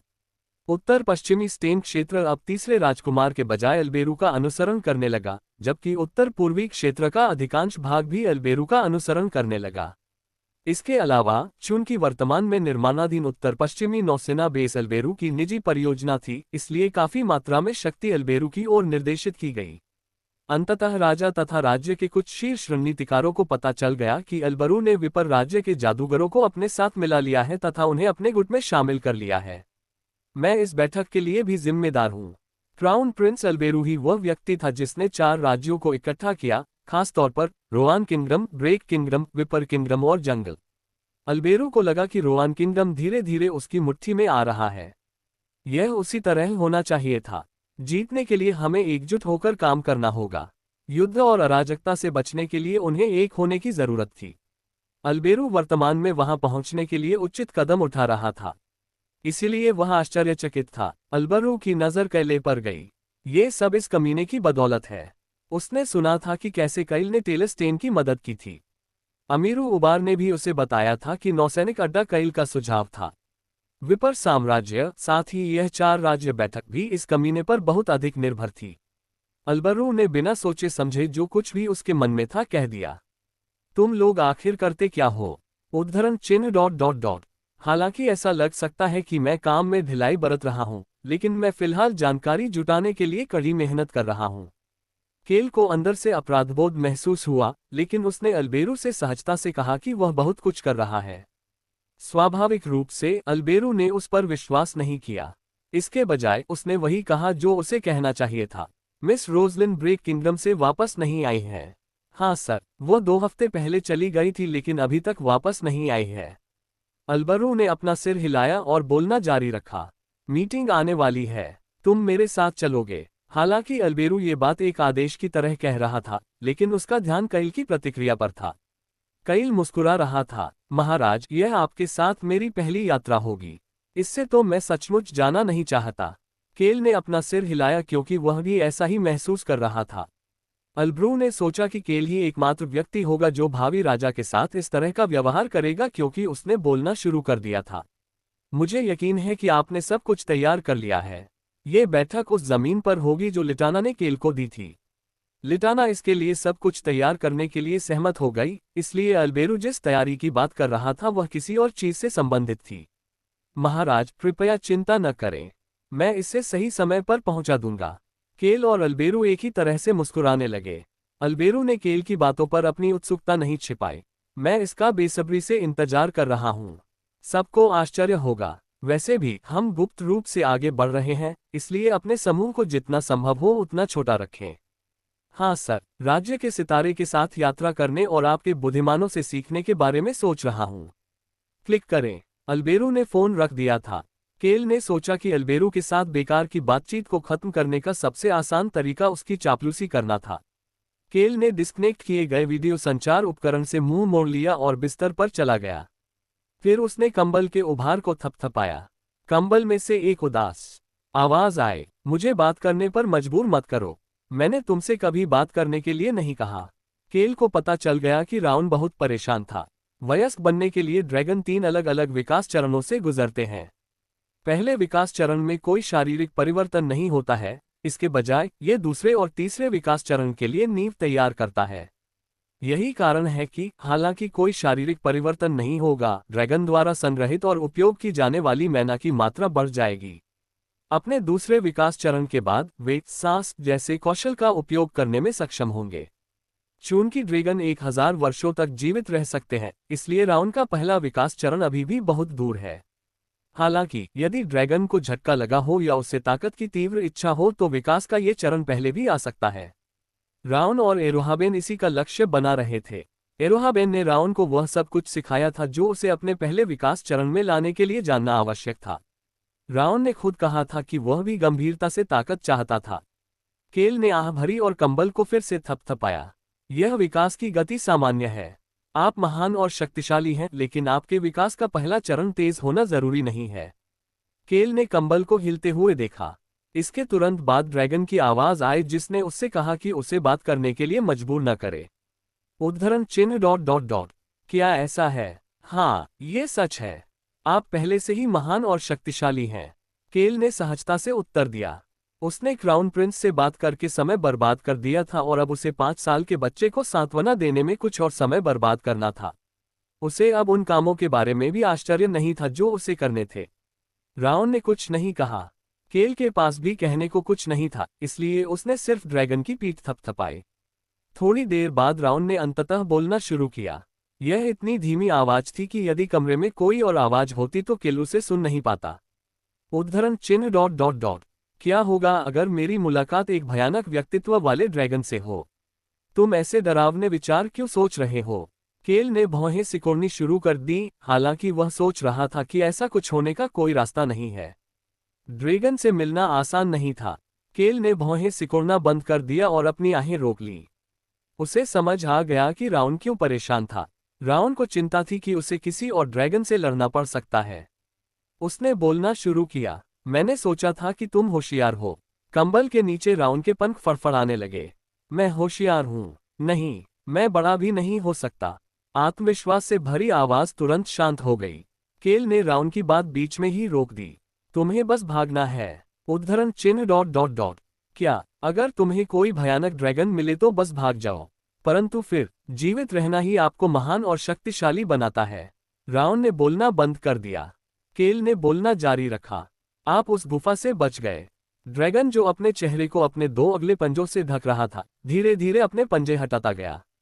राउन ने सोचा कि वह इस गुफा से कैसे बच गया जो इस कंबल के नीचे से भी ज्यादा अंधेरी थी। जीवित रहना, यही सच्ची ताकत है। राउन को कंबल के बाहर से केल की आवाज सुनाई दे रही थी। उसने अपने पंजों की ओर देखा और उसकी आंखें चमकने लगीं। हालांकि केल को इस बारे में जानने का कोई तरीका नहीं था, क्योंकि वह जो भी मन में आया उसे कहता रहा, और आप बाद में उन्हें वापस लेने के लिए कभी भी वापस आ सकते हैं। राउन कंबल के नीचे से हिलने लगा। हालांकि केल, जो इस ड्रैगन को सांत्वना देते देते थक गया था, ने इस पर ध्यान नहीं दिया और वह बोलता रहा, यदि आप जीवित बच जाते हैं और फिर ड्रैगन या जो भी दुश्मन हो उसे वापस लेने के लिए वापस लौटते हैं तो आप जीत जाते हैं। केल के पास कहने को कुछ नहीं था और वह बिस्तर से उठ गया। उसने लापरवाही से राउन से कहा, जो कंबल के नीचे शांत हो गया था, मैं बीकरॉक्स से कहूंगा कि वह तुम्हारे लिए आइसक्रीम बनाए, इसलिए बाहर आ जाओ। उद्धरण चिन्ह डॉट डॉट डॉट। मुझे बात करने पर मजबूर मत करो। केल ने देखा कि राउन ज्यादा ऊर्जावान लग रहा था और बिना किसी अफसोस के 5वीं मंजिल से चला गया। वह पहली मंजिल पर रसोई में गया और बीकरॉक्स को एक आदेश दिया, जिसने सफेद दस्ताने पहने हुए थे। एक आइसक्रीम और कुछ फल। केल जल्द ही बीकरॉक्स से फल खाने लगा, जो इन दिनों प्रशिक्षण से ज्यादा विला की सफाई पर ध्यान दे रहा था। बेशक आइसक्रीम केल के बगल में रखी गई थी। चीख। रसोई का दरवाजा बहुत धीरे से खुला, इससे पहले कि छोटा ड्रैगन दरार से अंदर घुसता। राउन ने केल को देखा और फिर धीरे से उड़कर केल के बगल वाली कुर्सी पर जा बैठा। केल ने राउन को एक नजर भी नहीं देखा। केल को अपनी ओर न देखते देख राउन ने अपनी आइसक्रीम खाना शुरू कर दिया। Crunch crunch. केल के फल चबाने, बीकरॉक्स के बर्तन धोने और राउन के आइसक्रीम खाने की आवाजें रसोई घर में गूंज रही थीं। हालांकि अचानक आई तेज आवाज ने उनकी शांति भंग कर दी।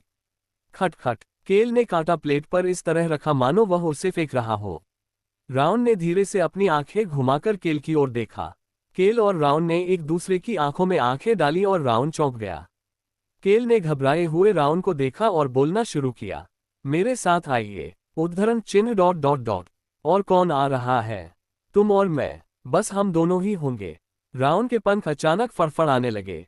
राउन के होठों के कोने फड़क रहे थे जब वह पूछ रहा था, हम में से दो? हाँ। उद्धरण चिन्ह डॉट डॉट डॉट। ठीक है। राउन ने अपनी वेनिला आइसक्रीम का एक और घूंट लिया। उसके होठों के कोने अभी भी हिल रहे थे और उसके पंख फड़फड़ा रहे थे। केल, जो राउन को घूर रहा था, सोचने लगा, उन्होंने कहा कि एक छोटा समूह लेकर आओ, इसलिए मैं अपने साथ एक अदृश्य ड्रैगन ले जाऊंगा। केल ने सोचा कि एक ड्रैगन ही उसकी रक्षा के लिए काफी है। ऐसा नहीं था कि जब वह 4 राज्यों के प्रमुखों से मिल रहा था तो वह अपनी रक्षा के लिए बहुत से लोगों को साथ ला सकता था। हालांकि केल की योजना के विपरीत एक अन्य व्यक्ति भी इस यात्रा में शामिल हो गया। मैं भी जा रहा हूँ। एरोहाबेन। ये सुनकर कि एक और ड्रैगन उसके साथ जा रहा है, केल ने अपने होठों के कोनों को हिलने से रोका। हाँ, ये दिलचस्प लग रहा है। मेरे पास भी छोटे बच्चे को सिखाने के लिए कुछ नहीं बचा है। एरोहाबेन ने संतोष के भाव से राउन की ओर देखा, जो फव्वारे के पास बिल्ली के बच्चों के साथ खेल रहा था। राउन ने कुछ ही हफ्तों में 3 महीने के बराबर सबक सीख लिए थे।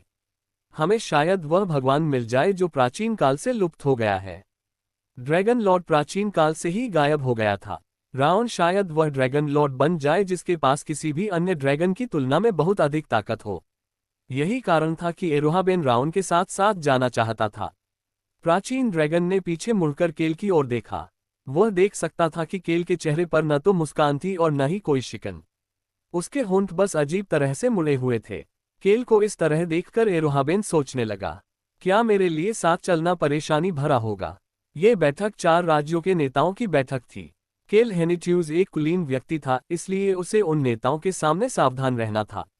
भले ही वह एक घमंडी ड्रैगन था, लेकिन ऐसा नहीं था कि एरोहाबेन को नहीं पता था कि परिस्थिति के अनुसार कैसे ढलना है। वह अपनी 1000 साल की बुद्धि की बदौलत अपनी प्रवृत्ति को दबाने में सक्षम था। केल हेनिट्यूज। जी श्रीमान, चिंता मत करो। उद्धरण चिन्ह डॉट डॉट डॉट। माफ करें। केल ने एरोहाबेन की ओर देखा, जिसके चेहरे पर एक अजीब सी मुस्कान थी। एरोहाबेन ने खुद की ओर इशारा किया और बोलना शुरू किया। मैं एक चतुर ड्रैगन हूँ। मैं अपने सामान्य स्वभाव की तरह व्यवहार नहीं करूंगा। मैं साथ खेलूंगा। किसके साथ खेले? यही तो केल पूछना चाहता था, लेकिन एरोहाबेन ने उसे ऐसा करने का मौका मिलने से पहले ही बोलना जारी रखा। मैं तुम्हारी रक्षा करूंगा। मेरे साथ वैसा ही व्यवहार करो जैसा तुम अपने गार्ड के साथ करते हो। उद्धरण चिन्ह डॉट डॉट डॉट। हाँ, इस ड्रैगन ने अभी क्या कहा? गार्ड शब्द कईल के दिमाग में अंकित हो गया। पाठ। एरोहाबेन की हथेली के ऊपर एक रोशनी दिखाई दी। वह रोशनी धीरे धीरे तलवार के आकार में बदल गई और फिर गायब हो गई और पीछे एक शानदार तलवार छोड़ गई। एरोहाबेन ने तलवार की मूठ पकड़ी और फिर कईल की ओर ऐसे भाव से देखा जैसे कह रहा हो, इसे देखो। उसी समय राउन उनके पास आया। गोल्डी, तुम तलवार चलाना जानते हो। मैं 1000 साल से जी रहा हूँ। ऐसा कोई हथियार नहीं है जिसका मैं इस्तेमाल न कर सकूं। छोटा बच्चा, मैं असल में तलवारबाजी का मास्टर हूँ। दोनों ड्रैगन्स की बातचीत सुनकर केल को खुद को मुस्कुराने से रोकने के लिए कड़ी मेहनत करनी पड़ी। एरोहाबेन ने केल के चेहरे पर भाव देखा, उसने अपनी जीभ चटकाए और बोलना शुरू कर दिया। चिंता मत करो, मैं एक सच्चे रक्षक की तरह तुम्हारे पीछे चलूंगा। उद्धरण चिन्ह डॉट डॉट डॉट। एरोहाबेन ने, मैं आपके साथ एक गार्ड की तरह व्यवहार करने की हिम्मत कैसे कर सकता हूँ? केल की अजीब आवाज सुनकर एरोहाबेन ने अपना सिर हिलाया। जैसा मैं कहता हूँ वैसा करो। क्या तुम्हें लगता है कि यह पहली बार है जब मैंने कोई भूमिका निभाई है? मेरे साथ अपने एक रक्षक की तरह व्यवहार करो। उद्धरण चिन्ह डॉट डॉट डॉट। तुम कहते हो तो? एरोहाबेन ने देखा कि कईल धीरे धीरे मुस्कुराने लगा है। कईल अपने चेहरे पर मुस्कान लिए हुए बोलता रहा।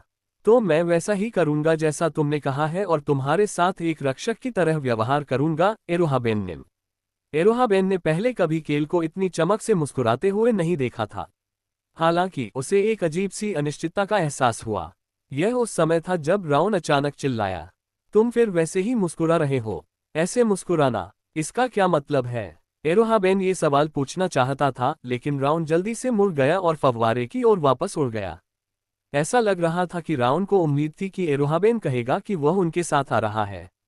एरोहाबेन को अजीब महसूस हो रहा था, लेकिन वह केल की बातों पर ध्यान केंद्रित कर रही थी। तब मैं कहूंगा कि एरोहाबेन निम मेरे संरक्षक शूरवीर के रूप में आ रहे हैं और राउन अदृश्य रहते हुए हमारे पीछे पीछे आ रहे हैं। जरूर। एरोहाबेन को सिर हिलाते देख केल ने शरारती मुस्कान बिखेरी। जब ड्रैगन ने कहा कि वह उसकी सुरक्षा का ख्याल रखेगा तो उसे किस बात का डर होगा? उबर क्षेत्र के उत्तर पूर्वी तट पर नौसेना बेस का निर्माण पूरा होने के करीब था। केल ने किसी ऐसे व्यक्ति का स्वागत किया जिसे उसने लंबे समय से आमने सामने नहीं देखा था। महामहिम, हमारे राज्य के सितारे, मुझे आपकी उपस्थिति का सौभाग्य प्राप्त हुए काफी समय हो गया है। अल्बेरू, जो एक लबादे में ढका हुआ था, ने अपना हाथ आगे बढ़ाया। अल्बेरू के चेहरे पर मुस्कान थी। ओह, ये युवा मास्टर केल है जो हमारे राज्य के भविष्य को उज्ज्वल करेगा। हाँ, ये वास्तव में काफी समय हो गया है।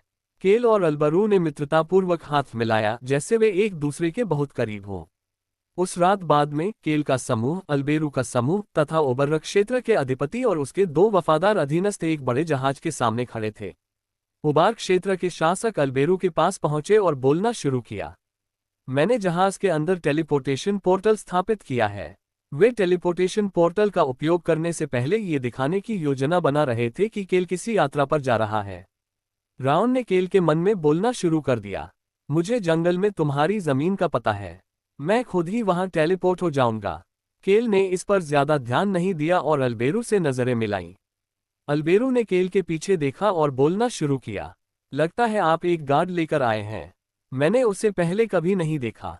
केल ने अपने गार्ड के कंधे पर हाथ रखा। अल्बेरू इस खूबसूरत सुनहरे बालों वाले शूरवीर को देख रहा था जो एक अजीब सी आभा बिखेर रहा था। केल ने शूरवीर का परिचय अल्बेरू से कराया। हाँ, यह मेरा रक्षक है, हेबेन। वह एक अच्छा और वफादार शूरवीर है। एरोहाबेन, जिसे अब हेबेन कहा जाने लगा था, को केल की टिप्पणियां सुनने के बाद संदेह हुआ, लेकिन फिर भी उसने अपनी भूमिका वैसे ही निभाई जैसा उसने केल से कहा था। महामहिम, आपसे मिलना मेरे लिए सम्मान की बात है। अल्बेरू ने एरोहाबेन की ओर देखा, जो शाही अंदाज में दिख रहा था, और उसने केल से बात करना शुरू कर दिया। आप वास्तव में अच्छे अधीनस्थ पाने में प्रतिभाशाली हैं। केल ने मुस्कुराते हुए जहाज की ओर इशारा किया। क्या हम चलें? अल्बेरू ने केल से सहमति जताई और वे सभी जहाज पर चढ़ गए। फिर वे तुरंत जहाज पर टेलीपोर्टेशन पोर्टल पर चले गए। उबार क्षेत्र के स्वामी अल्बेरू की ओर झुक गए। महाराज, मैं आपकी सुरक्षित यात्रा के लिए प्रार्थना करता हूँ। मैं आपको बाद में देखूंगा। उबर के शासक ने एक बार फिर अल्बेरू की ओर झुककर केल की ओर मुस्कुराया। जादूगर द्वारा टेलीपोर्टेशन पोर्टल को सक्रिय करने से पहले केल ने हल्के से सिर झुकाया। जजस, जादुई पोर्टल सक्रिय होने से पहले हिलने लगा। मानव, मैं भी चलूंगा। मैंने दादाजी गोल्डी से कहा है कि वे तुम्हारी ठीक से रखवाली करें। थोड़ी देर में मिलते हैं। अलविदा। केल ने मन ही मन सोचा कि राउंड टेलीपोर्टेशन पोर्टल से रोशनी निकलने से पहले ही चला गया था। उस समय उसे अल्बेरू की आवाज सुनाई दे रही थी। केल हेनिट्यूस, हाँ महाराज, आपको बस अपनी सामान्य अवस्था में बने रहने की आवश्यकता है। उद्धरण चिन्ह ... मेरा हमेशा वाला स्वभाव। ट्रैकल जस। लंबी दूरी का टेलीपोर्टेशन पोर्टल कंपन करने लगा। केल ने यह नहीं देखा कि दुनिया उसके इर्द गिर्द कैसे घूम रही थी, बल्कि उसने अल्बेरू की ओर देखा। अल्बेरू मुस्कुरा रहा था। हाँ, बस हमेशा की तरह व्यवहार करो। यदि आप ऐसा करेंगे तो अच्छी चीजें घटित होंगी। अल्बेरू ने यह बात जोर से नहीं कही। केल ने अल्बेरू की ओर देखा और सोचने लगा, तो फिर मुझे लगता है कि हमेशा की तरह चुप रहना ही बेहतर होगा। केल की विशेषता थी कि वह घंटों तक बिना कुछ सोचे शून्य में ताकते रहते थे। पाठ। उस समय विकृत परिवेश से एक तेज रोशनी निकली और कईल की दृष्टि ढक गई। कुछ सेकंड बाद कईल ने देखा कि रोशनी गायब होने लगी थी। जब प्रकाश पूरी तरह से गायब हो गया तो उनकी नाक में नमकीन गंध भर गई, साथ ही तट से टकराती लहरों की आवाज भी। आप दूसरे नंबर पर आए हैं। केल ने रानी लिटाना को उनकी ओर देखकर मुस्कुराते हुए देखा। अल्बेरू टेलीपोर्टेशन क्षेत्र से बाहर निकलकर लिटाना के पास पहुंचा। रानी लिटाना, आपको दोबारा देखकर अच्छा लगा। जब से हम आखिरी बार एम्पायर में मिले हैं तब से हमने एक दूसरे को नहीं देखा है। क्राउन प्रिंस अल्बेरू, आप अभी भी थके हुए लग रहे हैं। अल्बेरू ने लिटाना के साथ बातचीत शुरू कर दी, जबकि केल धीरे धीरे टेलीपोर्टेशन पोर्टल से दूर चला गया और चारों ओर देखने लगा। लिटाना और उसके निजी रक्षक तट पर टेलीपोर्टेशन पोर्टल की देखरेख कर रहे थे। जंगल के जादूगरों ने आकाश में कुछ अलार्म भी लगा दिए थे। क्या ये वहां है? केल ने तटरेखा की ओर देखा, जिस पर 1 साल बाद भी आग से हुए नुकसान के निशान दिखाई दे रहे थे। तट के बीचों बीच एक तंबू था, जिसमें तरह तरह के जादुई उपकरण लगे हुए थे। बाहर अंधेरा था, लेकिन उसके चारों ओर की जादुई रोशनी ने उस क्षेत्र को रोशन कर दिया था। मानव, नमस्ते, मैं यहाँ हूँ। क्या तुम्हें मेरी याद आई? केल ने सिर्फ अपना सिर हिलाया क्योंकि वह राउंड को देख भी नहीं पाया था। उस समय वह जंगल के योद्धाओं के अलावा किसी और को उनकी ओर बढ़ते हुए देख सकता था। भीड़ में एक जाना पहचाना चेहरा था। क्या ये रोजलिन का छोटा भाई नहीं है, जिसे मैंने पानी के बम से भिगो दिया था? ये पेन था, ब्रेक किंगडम का चौथा और सबसे छोटा राजकुमार। पेन और केल ने एक दूसरे से नजरें मिलाईं और केल मुस्कुराने लगा। पेन ने मुंह फेरने से पहले झिझकते हुए कहा, मिस रोजलिन उनके साथ नहीं है। केल ने पहले किसी अन्य व्यक्ति को नहीं देखा था, लेकिन उसे जल्दी ही पता चल गया कि रोजलिन वहां क्यों नहीं थी। ब्रेक किंगडम के राजकुमार जॉन सबसे पहले पहुंचे। जॉन, ब्रेक किंगडम का पहला राजकुमार जो लोगों का नेतृत्व कर रहा था, बेहद औसत दिख रहा था। रोजलिन जॉन के प्रति अपना समर्थन दिखाने के लिए बैठक में नहीं आई होगी। जॉन ने केल की तरफ धीरे से मुस्कुराया। ब्रेक किंगडम के पहले राजकुमार को अचानक मुस्कुराते हुए देखकर केल ने अवचेतन रूप से जवाब में मुस्कुरा दिया। जॉन उसके पास गया और बोलना शुरू किया, मुझे खुशी है कि हम इस तरह एक साथ इकट्ठे हुए हैं। उसकी आवाज भी औसत थी।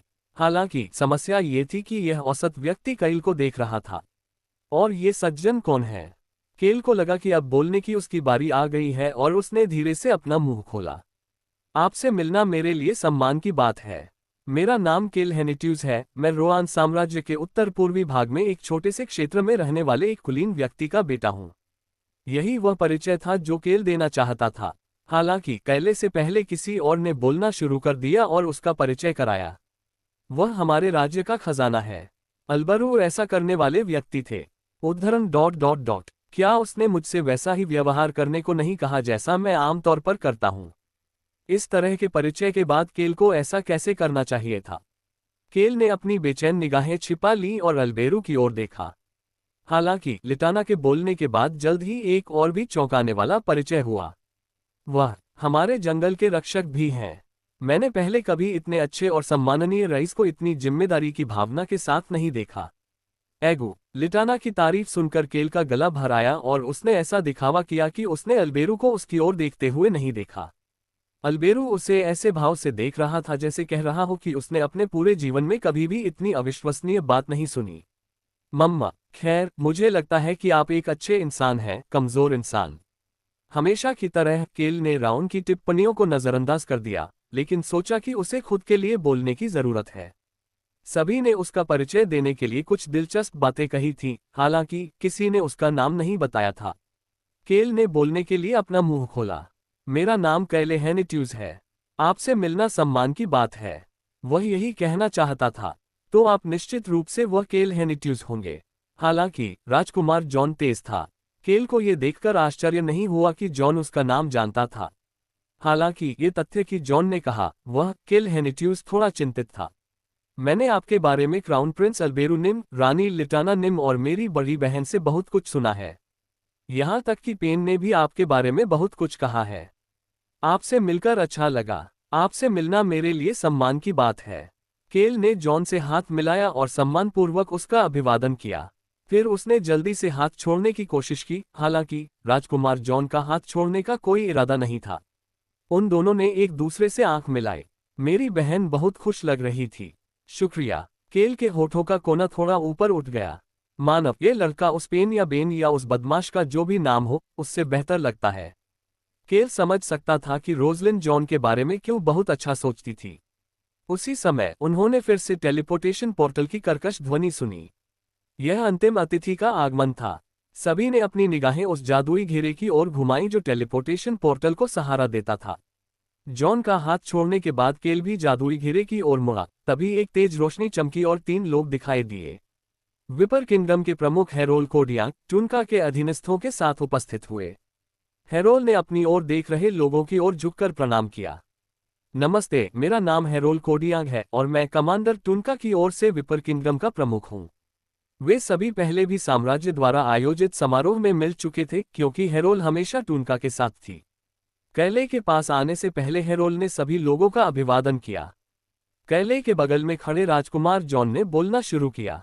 चीफ हेरोल, यह आपकी युवा मास्टर कैले से पहली मुलाकात है ना? जॉन ने हेरोल से सम्मानपूर्ण लहजे में बात की क्योंकि वे यहाँ एक साथ काम करने आए थे, एक दूसरे के खिलाफ लड़ने नहीं। नहीं, हम पहले भी मिल चुके हैं। आप एक दूसरे को जानते हैं। जॉन को केल और टुनका के रिश्ते के बारे में पता नहीं था। जॉन देख सकता था कि हेरोल के चेहरे पर सच्ची मुस्कान थी। हाँ, युवा मास्टर केल एक ऐसे व्यक्ति हैं जिनका मैं सम्मान करता हूँ। जॉन ने एक धीमी सांस ली। जब हेरोल ने बोलना शुरू किया तो केल ने उदासीन भाव से अपने सामने हाथ की ओर देखा। युवा मास्टर केल निम, काफी समय हो गया है। मुझे ऐसा लग रहा है जैसे मैं किसी ऐसे करीबी दोस्त से मिल रहा हूं जिसे मैंने बहुत समय से नहीं देखा है। उद्धरण चिन्ह ... आपसे दोबारा मिलकर अच्छा लगा, चीफ हेरोल। युवा मास्टर निम, कृपया सहजता से बोलें जैसे आप आमतौर पर बोलते हैं। उद्धरण चिन्ह ... जरूर। केल ने सिर हिलाया और हेरोल का हाथ छोड़ दिया। तब वह टुनका के अधीनस्थों को देख सकता था जो हेरोल के साथ आए थे। आपसे दोबारा मिलकर अच्छा लगा, युवा मास्टर निम। युवा मास्टर निम, मुझे आशा है कि आप अच्छे होंगे। बड़े शरीर वाले विपर नागरिकों ने 90 डिग्री झुककर उसका अभिवादन किया। केल ने हेरोल की ओर देखा। कमांडर टुनका निम ने उन्हें अपने मित्र के प्रति सम्मानपूर्ण व्यवहार करने का निर्देश दिया। हेरोल को अपनी ओर देखकर मुस्कुराते हुए देखकर केल ने मन ही मन अपनी जीभ चटकाए। फिर वह अल्बेरू की ओर देखने लगा। अल्बेरू अविश्वास की नजर से उसकी ओर देख रहा था। हालांकि इसके बाद अल्बेरू ने तुरंत सबका ध्यान अपनी ओर आकर्षित किया और बोलना शुरू कर दिया। चलो शुरू करते हैं। रात छोटी है। उन्हें रात खत्म होने से पहले अपनी बैठक खत्म करनी थी। लिटाना ने तंबू की ओर इशारा किया और विपर, ब्रेक और रोवान राज्यों के नेता केवल एक एक गार्ड के साथ तंबू की ओर बढ़े। केल ने एक कदम पीछे हटकर देखा कि वे सब टेंट की ओर जा रहे हैं। राउन ने उससे एक सवाल पूछा। कमजोर मानव, तुम नहीं जा रहे हो? मैं क्यों जाऊंगा? केल को कुछ और ही काम था। सबसे महत्वपूर्ण बात यह थी कि वह ऐसी बातचीत में क्यों शामिल हुआ जिसमें उनके संबंधित राज्यों के प्रमुख शामिल थे। बड़े मुद्दों पर पहले ही चर्चा हो चुकी थी। वे बस बातचीत करने वाले थे और हर चीज की बारीकियां बताने वाले थे। केल ऐसी किसी चीज का हिस्सा नहीं बनना चाहता था। हम सब कुछ संभाल लेंगे। केल ने सोचा कि वह बैठक स्थल का प्रदाता बनकर चुपचाप बैठ सकता है। हाँ, यही तो उसने सोचा था। केल हेनिट्यूस। हालांकि अल्बरू उसे बुला रहा था। हाँ महाराज, क्या तुम अंदर नहीं आ रहे हो? अल्बरू के चेहरे पर मुस्कान थी और वह अपनी आंखों से केल को जल्दी आने को कह रहा था। देखो मानव, मुझे पता था कि वे तुम्हें बुलाएंगे। केल अपनी इच्छा के अनुसार आह नहीं भर सका। वह अल्बेरू के पास गया जो तंबू के बाहर उसका इंतजार कर रहा था। दोनों के चेहरों पर मुस्कान थी जो एक दूसरे पर उनके भरोसे को दर्शा रही थी। केल बहुत धीरे से बोल रहा था, जैसे कि वह कोई तीक्ष्णभाषी हो जो किसी कठपुतली के जरिए बोल रहा हो। क्या तुमने मुझे हमेशा की तरह रहने को नहीं कहा था? हाँ, मेरे पीछे खड़े हो जाओ और ऐसा करो। अल्बेरू ने तंबू में प्रवेश करने से पहले कहा, जबकि केल ने पीछे मुड़कर देखा। एरोहाबेन एक सच्चे शूरवीर की तरह वहां खड़ा था। हे बेन। जी महाराज। दरवाजे के ठीक बाहर खड़े होकर पहरा देना और अगर मैं तुम्हें बुलाऊं तो जल्दी से अंदर आ जाना। समझे? उद्धरण चिन्ह डॉट डॉट डॉट। हाँ सर, मैं समझ गया। PAT PAT. तंबू में प्रवेश करने से पहले केल ने एरोहाबेन के कंधे पर थपथपाया। एरोहाबेन को केल को तंबू के अंदर जाते हुए देखकर अजीब महसूस हुआ। केल ने निश्चित रूप से ऐसा व्यवहार किया जैसे कि उनका रिश्ता एक असली राजा और उसके शूरवीर जैसा था, लेकिन कुछ अजीब लगा। एरोहाबेन को नहीं पता था कि राउन के चेहरे पर क्या भाव थे जब वह अपनी अदृश्य अवस्था को बनाए रखते हुए केल का पीछा कर रहा था। राउन एक भरोसेमंद गार्ड की तरह एरोहाबेन को देख रहा था। केल अल्बरू के सामने खड़ा होकर मन ही मन सोचने लगा, मुझे पता था कि यह ऐसा ही होगा। बैठक का पहला घंटा काफी नीरस रहा। सबसे पहले वे सभी इस बात पर सहमत हुए कि वे साम्राज्य और उत्तरी गठबंधन को रोकने के लिए मिलकर काम करेंगे। ब्रेक किंगडम के राजकुमार जॉन सबसे पहले बोलने वाले थे। मैंने एक विश्वसनीय स्रोत से जो सुना है उसके आधार पर उत्तरी गठबंधन ने पूर्वी तरफ महासागर को पार करने के लिए जहाजों का निर्माण लगभग पूरा कर लिया है। जून की गर्मियां लगभग खत्म हो चुकी हैं, इसलिए वे पतझड़ में जहाजों का निर्माण पूरा कर लेंगे। ऐसा कोई तरीका नहीं है कि उत्तरी क्षेत्र सर्दियों में आगे बढ़े, इसलिए वे वसंत के आते ही पार कर जाएंगे। रोआन किंगडम और ब्रेक किंगडम को उनके आगमन की तैयारी करनी होगी। हेरोल ने बोलना शुरू किया। हालांकि हमें अभी साम्राज्य पर ध्यान केंद्रित करने की आवश्यकता है। उन्होंने अभी तक मृत मैना बम का उपयोग नहीं किया है, लेकिन हम नहीं जानते कि वे कब उनका उपयोग कर सकते हैं। क्या हमें उनकी सेना को कम नहीं करना चाहिए जब तक हम कर सकते हैं? मैं सहमत हूँ। हमें पहले साम्राज्य की ताकत कम करनी होगी। लिटाना ने आगे कुछ कहने से पहले हेरोल से सहमति जताई। हमें उनकी कीमिया से बचाव का भी कोई रास्ता ढूंढना होगा। तो पहले, हेरोल ने बोलते हुए अपनी उंगली से मेज को दबाया, क्या हमें साम्राज्य को हराने का कोई रास्ता नहीं ढूंढना चाहिए? लिटाना और जॉन ने एक क्षण के लिए अपना मुंह बंद कर लिया। अंत में विपर किंगडम साम्राज्य को हराने के लिए समर्थन मांग रहा था। हालांकि यदि विपर किंगडम को भी ऐसी ही बड़ी जीत हासिल हो जाए तो स्थिति जटिल हो जाएगी। ब्रेक किंगडम अपने अधीन जादूगरों की संख्या बढ़ाने के लिए रोआन किंगडम के साथ मिलकर काम कर रहा था। ऐसी स्थिति में वे विपर किंगडम को, जो जादू से घृणा करता है, मजबूत नहीं होने दे सकते थे, भले ही वे वर्तमान में सहयोगी हों। जंगल के पास रोआन या ब्रेक किंगडम से जुड़ी कोई जमीन नहीं थी। हालांकि वे विपर किंगडम से जुड़े हुए थे और उन्हें चिंता थी कि अगर वे ज्यादा मजबूत हो गए तो विपर किंगडम अपना ध्यान जंगल की ओर मोड़ देगा। इसलिए जंगल भी ऐसी स्थिति नहीं चाहता था। लिटाना इस बात पर विचार कर रही थी कि सबसे अच्छा जवाब क्या होगा। इससे पहले उसे एहसास हुआ कि एक पक्ष बहुत शांत था। जिस व्यक्ति ने उन्हें एकत्र किया था, रोआन साम्राज्य का राजकुमार अल्बेरू, वह बहुत शांत था। लिटाना अकेली नहीं थी जो ऐसा महसूस कर रही थी। लिटाना, जॉन और हेरोल सभी ने अपनी नजरें मेज के एक तरफ घुमा ली। हेरोल ने बोलना शुरू किया, महाराज आप बहुत शांत लग रहे हैं। अल्बेरू, जो अपने सुनहरे बालों और नीली आंखों के साथ राजकुमार की उपाधि के अनुरूप प्रतीत हो रहा था, उनकी ओर धीरे से मुस्कुराया। Tap tap tap. उसकी तर्जनी उंगली मेज पर टैप कर रही थी। अल्बेरू किसी चीज का इंतजार कर रहा था। फिर उसने धीरे धीरे बोलना शुरू किया, हालांकि मैं बहुत कुछ कहना चाहता हूँ। नल, उसने एक बार फिर मेज पर थपथपाया, इससे पहले कि उसकी तर्जनी मेज पर टिक जाए। इसके बाद अल्बेरू ने बोलना जारी रखा, युवा मास्टर केल, क्या आपके पास कहने के लिए कुछ नहीं है? अल्बेरू को कैले से बात करते देख सभी की नजर कैले पर पड़ी। वे देख सकते थे कि कैले अल्बेरू से भी ज्यादा शांत दिख रहा था।